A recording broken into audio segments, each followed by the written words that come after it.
ഇന്നത്തെ വീഡിയോയിൽ കോഴിക്കൃഷിനെ കുറിച്ചാണ് കേട്ടോ പറയാനുള്ളത്. ഞങ്ങൾ കോഴി കൃഷി തുടങ്ങിയതും എങ്ങനെയാണ് കോഴികളൊക്കെ തോനുണ്ടായി അങ്ങനെയുള്ള വീഡിയോ ഒക്കെയാണ് ഇന്നത്തെ വീഡിയോയിൽ, അങ്ങനത്തെ കാര്യങ്ങളൊക്കെയാണ് ഇന്നത്തെ വീഡിയോയിൽ പറയണത് കേട്ടോ. ആദ്യം തന്നെ പറയാനുള്ളത്, കുറേ കോഴീനെയൊന്നും വെച്ചിട്ട് ഞങ്ങൾ കോഴിക്കൃഷി തുടങ്ങിയിട്ടില്ല. ഒരു 3-4 കോഴിയൊക്കെ ആയിട്ടാണ് കോഴിക്കൃഷി തുടങ്ങിയത്.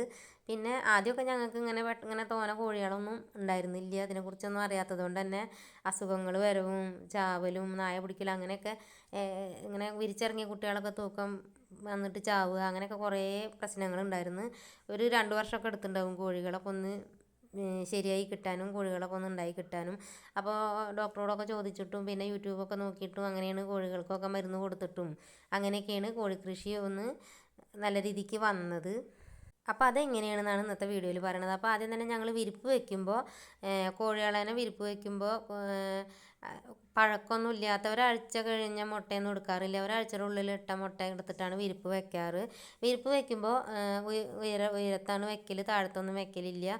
പിന്നെ ഈർപ്പൊന്നും ഇല്ലാത്ത സ്ഥലത്ത് നോക്കിയിട്ട് വൈക്കോലിലൊന്നും ഈർപ്പുണ്ടാവാതെ ഉണങ്ങിയ മണല അല്ലെങ്കിൽ വൈക്കോലൊക്കെ എടുത്തിട്ട് അതിലാണ് മുട്ട വയ്ക്കാറ്.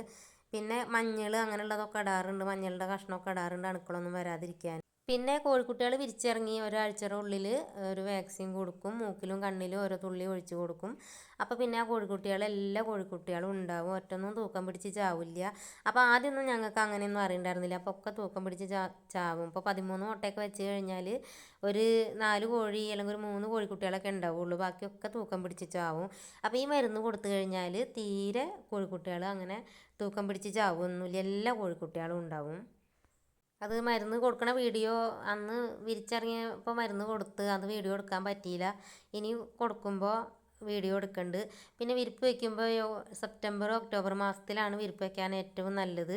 അധികം തണവുമില്ല അധികം ചൂടില്ലാത്തൊരു ടൈമാണ്. ആ ടൈമിൽ വിരിപ്പ് വെച്ചാൽ എല്ലാ കോഴികളും ഉണ്ടാവും. പിന്നെ ഒരു കോഴിക്ക് 13 മുതൽ 15 വരെയാണ് മുട്ട വയ്ക്കാൻ പറ്റുള്ളൂ. നാടൻ കോഴി ആകുമ്പോൾ അധികം വലിപ്പം ഉണ്ടാവില്ലല്ലോ കോഴികൾ. പിന്നെ കോഴിക്കൃഷിക്ക് നല്ലത് ഏറ്റവും നാടൻ കോഴി തന്നെയാണ്. നാടൻ മുട്ട ചോദിച്ചിട്ട് തന്നെയാണ് എപ്പോഴും ആൾക്കാർ വരിക. ഈ നാടൻ കോഴി ഉള്ളതാണ് നല്ലതെന്നാണ് എല്ലാവരും പറയാറ്.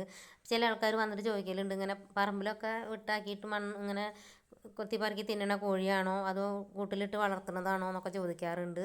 അപ്പോൾ ഇങ്ങനെ ചിക്കിയിട്ടൊക്കെ തിന്ന് ചെറിയ ചെറിയ പ്രാണികളെയൊക്കെ തിന്നിട്ട് വളരുന്ന കോഴി, അങ്ങനത്തെ കോഴിമുട്ടയാണ് ഗുണം കൂടുതൽ എന്നാണ് ഇവിടെ ചോദിച്ച് വരുന്നവർ പറയാറ് കേട്ടോ. അപ്പോൾ എത്ര സമയമില്ലെങ്കിലും രാവിലെയും വൈകുന്നേരവും തന്നെയെങ്കിലും 1 മണിക്കൂർ സമയം കോഴികളെ പറമ്പിൽ വിട്ടാക്കിയിട്ട് അവരുടെ കൂടെ നടക്കണം. നായ്ക്കളൊക്കെ വരുന്നത് നോക്കിയിട്ട് ഞാനിവിടെ 3 നേരം വിടാറുണ്ട്. പിന്നെ അവർ പെട്ടെന്ന് കൂട്ട് കയറും. അതിനുള്ള പരിശീലനമൊക്കെ കൊടുത്തിട്ട് കുറച്ച് തീറ്റ കൂട്ടിൽ ഇട്ട് കൊടുത്തു കഴിഞ്ഞാൽ അവർ പെട്ടെന്ന് വന്ന് ഓരോരുത്തർ അവരവരുടെ കൂട്ടിൽ വന്ന് കയറും. അപ്പോൾ അതൊക്കെ വലിയൊരു ബുദ്ധിമുട്ടായിട്ട് തോന്നലില്ല. പിന്നെ കൊത്തിയാട്ടിയ കുട്ടികളെ ഒന്ന് പ്രത്യേകം ശ്രദ്ധിക്കണം. അവരെ കൂട്ടിലിട്ടിട്ട് വളർത്തണം. കാക്കയൊക്കെ കൊത്തും അവരെ കൊത്തിയാട്ട് കഴിഞ്ഞാൽ. പിന്നെ അവർക്ക് തീറ്റയൊക്കെ അവരെ ഒന്ന് പ്രത്യേകം ശ്രദ്ധിക്കണം, അവരൊന്ന് വലുതായി കിട്ടുന്നവരെ. പിന്നെ കുഴപ്പമില്ല, അവരെ കൂടെ നടന്നോളും. പിന്നെ കോഴിക്ക് തീറ്റ കൊടുക്കണതിൻ്റെ വീഡിയോ ഒക്കെ ഞാൻ മുന്നേ കുറേ ചെയ്തിട്ടുണ്ട്, അത് കാണാത്തവരൊക്കെ ഒന്ന് കണ്ടു നോക്കണം. പിന്നെ അങ്ങനെ വിട്ടാക്കി കഴിഞ്ഞതുപോലെ പുല്ലൊക്കെ നന്നായി തിന്നണത് കോഴികളുടെ ശരീരത്തിൽ വെള്ളം ഉണ്ടാവാൻ നല്ലതാണ്. വേനൽക്കാലത്തൊക്കെ എപ്പോഴും ശരീരത്തിൽ വെള്ളമുള്ള ഭക്ഷണം തന്നെ കൊടുക്കണം. അതാണ് ഞാൻ ഏറെയും ചക്രമത്തേക്ക് കൊടുക്കണ വീഡിയോ ഇടൽ. പിന്നെ കൂടിനെ പറ്റി പറയാനാണെങ്കിൽ കൂടെ എപ്പോഴും നല്ല വൃത്തിയിൽ കൊണ്ടടക്കണം. ഇപ്പോൾ 3 നേരവും ഞങ്ങൾ ഉള്ളിൽ നിന്ന് ചാക്ക് ഇട്ട് കൊടുക്കുക ചെയ്യുക, ആ ചാക്ക് മാറ്റും. അങ്ങനെ കോഴിക്കൂടും എപ്പോഴും നല്ല വൃത്തി വേണം. കോഴിപ്പേ അപ്പോൾ അധികം വരും, കോഴികൾക്ക് അങ്ങനെ അസുഖം വരിക അങ്ങനെയൊന്നും ഉണ്ടാവില്ല എപ്പോഴും കൂട് വൃത്തിയാക്കി കഴിഞ്ഞാൽ. പിന്നെ കോഴീനെ കുറിച്ച് പറയാനുള്ളത്, പിന്നെ കോഴി മുട്ട ഇടുന്നില്ല എന്നൊക്കെ ചിലർ പറയാറുണ്ട്. അപ്പോൾ കോഴി അത്യാവശ്യം തിന്നാൻ കൊടുത്താൽ തന്നെയാണ് അവർ മുട്ടയൊക്കെ എന്നും ഇടുള്ളൂ. അപ്പോൾ അത് തീറ്റ വാങ്ങിച്ചിട്ട് കൊടുത്താൽ മുതലാവില്ല, നഷ്ടം വരും. അപ്പോൾ നമ്മൾ പറ്റാവുന്നിടത്തോളം പറമ്പിൽ നിന്ന് തന്നെ കളക്ട് ചെയ്തിട്ട് തികയാത്തത് വീട്ടിലത്തെ തവിടും ചോറൊക്കെ കൂടി മിക്സ് ചെയ്തിട്ട് ഞാൻ മുന്നേ വീഡിയോയിലൊക്കെ കാട്ടിയിട്ടുണ്ട്. അങ്ങനെ കൊടുത്താലാണ് കോഴിക്കൃഷി ഒരു നഷ്ടമില്ലാതെ പോവുള്ളൂ. ഞങ്ങൾക്ക് വലിയ നഷ്ടം തോന്നലില്ല, കുറച്ച് കഷ്ടപ്പെട്ടിട്ടാണെങ്കിലും എല്ലാതും പറമ്പിൽ നിന്ന് തന്നെ എടുത്തിട്ട് കളക്ട് ചെയ്തിട്ട് കൊടുക്കും. പിന്നെ കോഴിയുള്ള വീട്ടിലൊരു മുരിങ്ങമരവും ഓമമരമൊക്കെ ഉള്ളത് എപ്പോഴും നല്ലതാണ്. അതിൻ്റെ ഇലയൊക്കെ ഒരുപാട് ഗുണങ്ങളുണ്ട് എന്ന് പറയുന്നത് കേട്ടിട്ടുണ്ട്. അപ്പോൾ അതൊക്കെ എപ്പോഴും അരിഞ്ഞിട്ട് കൊടുക്കുക. ഇനി അരിഞ്ഞിട്ട് കൊടുക്കാൻ സമയമില്ലെങ്കിൽ കൂട്ടിൽ അങ്ങനെ ഇട്ട് കൊടുത്താലും അവർ കൊത്തി തിന്നോളും. പിന്നെ തുടക്കത്തിൽ ഒരുപാട് പൈസയൊന്നും മുടക്കിയിട്ട് കൂടൊന്നും സെറ്റാക്കാതിരിക്കുക നല്ലത്. കുറച്ചൊന്ന് കോഴി ഉണ്ടായി വരുന്നവരെയൊക്കെ ഒരു ചെറിയ കൂടൊക്കെ ആയിട്ട് അങ്ങനെ തുടങ്ങി വെച്ചിട്ട് പിന്നെ കോഴി കൂടുന്നതിനനുസരിച്ചിട്ട് കൂട് വലുതാക്കിയാൽ മതി. ഞങ്ങളിപ്പോൾ കൂട് വലുതാക്കിയിട്ടൊന്നുമില്ല, ഇനിയൊക്കെ ഒന്ന് സെറ്റ് ആക്കണം എന്നുണ്ട്. പിന്നെ ഇപ്പോൾ ഈ കൂടൊക്കെ തന്നെ ഉള്ളൂ, എന്നാലും കുഴപ്പമൊന്നുമില്ല. പിന്നെ കോഴീനെ കുറിച്ച് പറയാനാണെങ്കിൽ ഞങ്ങളുടെ വീട്ടിൽ വെറും നാടൻ കോഴി മാത്രമേ ഉള്ളൂ.